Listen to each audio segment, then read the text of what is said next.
محترم حاضرین جمعہ، جیسا کہ ہم سب جانتے ہیں اور مانتے ہیں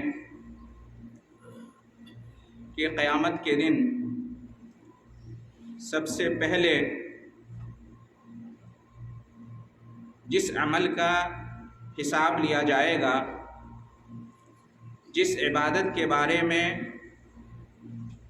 سوال کیا جائے گا، پوچھا جائے گا، وہ ہے نماز۔ قیامت کے دن سب سے پہلے نماز ہی کا جائزہ لیا جائے گا،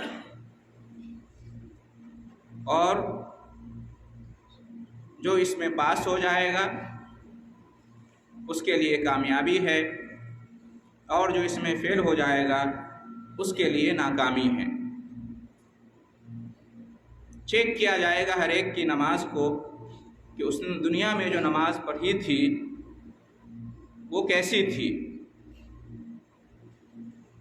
اللہ کے حکم کے مطابق تھی یا نہیں، نبی کریم صلی اللہ علیہ وسلم کی سنت کے مطابق تھی یا نہیں۔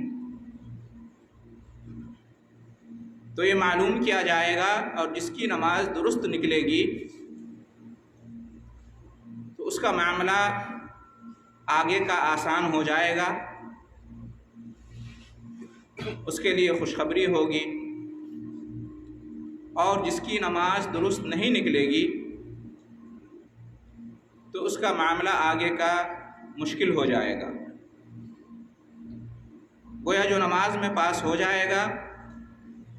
وہ کامیاب اور کامران ٹھہرے گا، اور جو نماز میں فیل ہو جائے گا وہ ناکام اور نامراد ٹھہرے گا۔ اس سے معلوم ہوتا ہے کہ ہم جو نماز پڑھتے ہیں ہمیں اس کا جائزہ لیتے رہنا چاہیے۔ کہیں ہم سے نماز کے دوران جانے یا انجانے میں کوئی غلطی تو نہیں ہو رہی ہے، کہیں کوئی کمی یا کوتاہی تو نہیں رہ جا رہی ہے، ہمیں چیک کرنا چاہیے، اور اپنی نماز کی ہمیں اصلاح کرنی چاہیے۔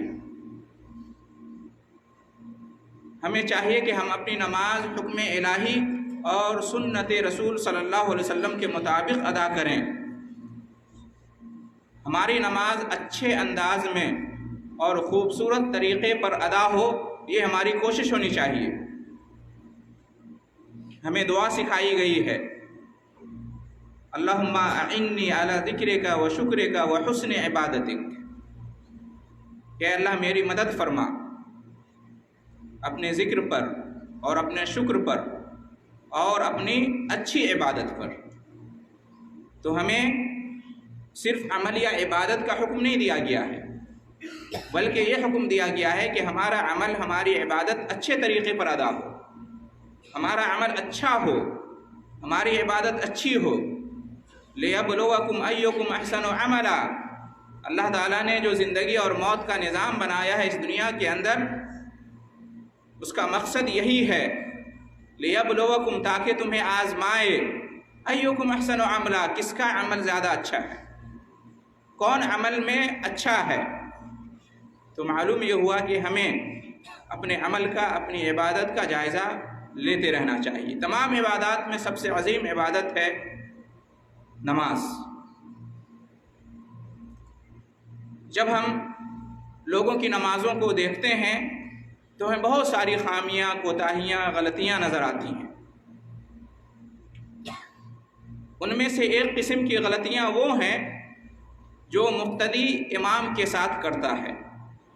جب مقتدی امام کے پیچھے نماز پڑھ رہا ہوتا ہے تو اس وقت کئی غلطیاں کرتا ہے۔ آج کے خطبے میں انہی غلطیوں کی نشاندہی کی جائے گی۔ ہمیں معلوم ہونا چاہیے کہ باجماعت نماز میں امام کی حیثیت کیا ہے اور مقتدی کی حیثیت کیا ہے۔ امام کی حیثیت یہ ہے کہ اس کی پیروی کی جائے، اس کو فالو کیا جائے۔ وہ جو جیسے جیسے نماز کے ارکان کو ادا کرتا ہے، جسٹ اس کے پیچھے پیچھے مقتدی کو چاہیے کہ ارکان کو ویسے ہی ادا کرے۔ مقتدی کی حیثیت یہ ہے کہ امام کی پیروی کرے، امام کو فالو کرے۔ جیسے ہی امام ایک رکن سے دوسرے رکن میں منتقل ہوتا ہے، مقتدی کو بھی چاہیے کہ اس کی پیروی کرے اس میں، اور ایک رکن سے دوسرے رکن میں جائے۔ مشہور حدیث ہے انما جعل الامام لیتم بہ، امام اس لیے مقرر کیا جاتا ہے کہ اس کی پیروی کی جائے، اس کی اقتداء کی جائے، اس کو فالو کیا جائے۔ اس حدیث میں نبی صلی اللہ علیہ وسلم نے امام کی بھی حیثیت بتا دی اور مقتدی کی بھی حیثیت بتا دی۔ امام کے پیچھے آپ نماز ادا کر رہے ہیں تو آپ پابند ہیں اس بات کے کہ امام کی پیروی کریں، امام کی اقتداء کریں، ورنہ بعض حالات ایسے ہیں کہ اگر امام کی پیروی، امام کی اقتداء نہیں کی تو نماز باطل ہو سکتی ہے، نماز پڑھنے کا اجر و ثواب نہیں ملے گا، نماز درست ہی نہیں ہوگی۔ محترم حضرات، بعض مقتدیوں کی طرف سے امام کی اقتداء کرتے ہوئے جو غلطیاں سرزد ہوتی ہیں، ان میں سے ایک یہ ہے کہ مقتدی امام سے پہل کرے، امام پر سبقت کرے، کسی بھی رکن کو امام سے پہلے ادا کر لے، یا کسی بھی رکن میں امام سے پہلے چلا جائے، امام سے پہلے تکبیر کہہ دے، امام سے پہلے سلام پھیر لے، امام سے پہلے رکوع میں جائے، امام سے پہلے رکوع سے اٹھے، امام سے پہلے سجدہ میں جائے، یا امام سے پہلے سجدہ سے اٹھ جائے، وغیرہ وغیرہ۔ تو امام پر سبقت کرنا، امام سے پہلے کوئی رکن ادا کرنا یا کسی رکن کی ادائیگی میں چلے جانا، تو یہ کسی صورت میں درست نہیں ہے اور یہ جائز نہیں ہے۔ نبی کریم صلی اللہ علیہ وسلم نے ارشاد فرمایا ہے کہ یا ایھا الناس، اے لوگو، انی امامکم، میں تمہارا امام ہوں، فلا تسبقونی، تو مجھ پر سبقت مت کرنا، ولا تسبقونی، مجھ پر سبقت مت کرنا، بالرکوع ولا بالسجود ولا بالقیام ولا بالانصراف، او کما قال صلی اللہ علیہ وسلم، کہ مجھ پر سبقت مت کرنا، میں تمہارا امام ہوں، نہ رکوع کرنے میں، نہ سجدہ کرنے میں، نہ قیام کرنے میں، اور نہ ہی سلام پھیرنے میں، مجھ سے آگے مت بڑھنا۔ نبی کریم صلی اللہ علیہ وسلم نے یہ بھی ارشاد فرمایا کہ اما الذی یخشی، اما الذی یرفع راسہ، اما یخشی الذی یرفع راسہ قبل الامام ان یجعل اللہ راسہ راس حمار او یجعل صورتہ صورت حمار، کیا وہ شخص جو امام سے پہلے اپنا سر اٹھاتا ہے، نماز میں امام سے پہلے اپنا سر اٹھا لیتا ہے، رکوع سے اٹھتے ہوئے یا سجدہ سے اٹھتے ہوئے مثال کے طور پر، تو کیا اسے اس بات کا ڈر نہیں لگتا ہے کہ اللہ تعالیٰ اس کے سر کو گدھے کے سر میں بدل دے، یا اللہ اس کی صورت کو گدھے کی صورت میں تبدیل کر دے؟ اتنی سخت وعید آئی ہے۔ لہٰذا ہمیں چاہیے کہ امام کے پیچھے جب ہم نماز ادا کریں تو امام سے آگے نہ بڑھیں،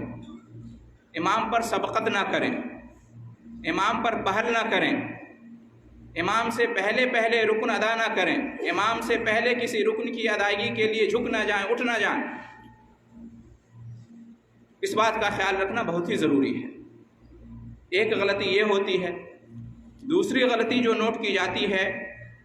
وہ یہ ہے کہ بعض مقتدی حضرات امام کے بہت بعد نماز کے ارکان کو ادا کرتے ہیں۔ امام مثال کے طور پر رکوع میں جا چکے ہیں اور اب رکوع سے اٹھنے والے ہیں، تب جا کر مقتدی رکوع میں جاتا ہے۔ امام سجدہ میں جا چکے ہیں، سجدہ سے اٹھنے والے ہیں، تب جا کر مقتدی سجدہ میں جائے۔ امام قیام سے فارغ ہو چکے ہیں، رکوع میں جا چکے ہیں اور مقتدی ابھی تک قیام میں ہے، رکوع میں نہیں گیا ہے۔ امام نے سلام پھیر دیا ہے اور مقتدی نے اب تک سلام نہیں پھیرا ہے، ابھی تک تشہد میں دعائیں پڑھ رہا ہے، اسی طرح سے قیام میں سورہ پڑھ رہا ہے، جبکہ امام صاحب رکوع میں جا چکے ہیں، وغیرہ وغیرہ۔ امام نے ابھی اللہ اکبر کہہ دیا ہے، تکبیر کہہ دی ہے، اور مقتدی ابھی تک خود میں مشغول ہیں اور اس نے تکبیر نہیں کہا ہے، وغیرہ وغیرہ۔ تو یہ سب جو صورتیں ہیں، امام کے بہت بعد میں کسی رکن کو ادا کرنا، امام کے بہت بعد میں کسی رکن کے ادا کرنے کو شروع کرنا، تو یہ بھی غلط ہے، یہ بھی اچھی بات نہیں ہے۔ امام سے بہت پیچھے رہ جانا، امام کے بہت بعد میں کوئی رکن ادا کرنا، امام کے بہت بعد میں قیام کے لیے اٹھنا یا رکوع کے لیے جانا یا سجدے میں جانا یا رکوع اور سجدے سے اٹھنا یا سلام پھیرنے میں تاخیر کرنا، تو یہ تاخیر کرنا بھی مقتدی کا یہ جائز و درست نہیں ہے۔ مقتدی کو تاخیر نہیں کرنا چاہیے، یہ بھی غلط ہے۔ کیوں؟ اس لیے کہ حدیث میں کیا ہے، نبی کریم صلی اللہ علیہ وسلم کا حکم کیا ہے کہ انما جعل الامام لیتم بہ، امام کو اس لیے بنایا گیا ہے کہ اس کی پیروی کی جائے، اس کی اقتداء کی جائے۔ تو اگر آپ امام سے بہت پیچھے رہ جاتے ہیں، تاخیر سے رکن کو ادا کرتے ہیں، تو یہ پیروی نہیں ہوئی۔ تو جس طرح سے امام سے آگے بڑھنا جائز نہیں ہے، امام پر سبقت کرنا جائز نہیں ہے، اسی طرح سے بہت پیچھے رہ جانا بھی جائز نہیں ہے، یہ بھی درست نہیں ہے۔ نبی کریم صلی اللہ علیہ وسلم کی جو حدیثیں موجود ہیں اس سلسلے میں کہ مقتدی کو امام کے ساتھ کیسے ہونا چاہیے، نبی کریم صلی اللہ علیہ وسلم نے فرمایا کہ اذا کبر فکبروا، جب امام تکبیر کہے تو تم بھی تکبیر کہو، انتظار مت کرو۔ جب وَإِذَا رَكَعَ فَارْكَعُوا، جب امام رکوع میں جائے تم بھی رکوع میں جاؤ، جب امام رکوع کرے تم بھی رکوع کرو، مطلب تاخیر مت کرو۔ اذا سجد فاسجدوا، جب امام سجدہ کو جائے تم بھی سجدے میں جاؤ، جب امام سجدہ کرے تم بھی سجدہ کرو، مطلب تاخیر مت کرو، انتظار مت کرو۔ تو معلوم یہ ہوا کہ تاخیر کرنا بھی جائز اور درست نہیں ہے۔ بہت سارے بھائی یہ کہتے ہیں کہ ابھی ہماری سورہ مکمل نہیں ہوئی اور امام رکوع میں چلے گئے تو میں پہلے اپنی سورہ مکمل کروں گا،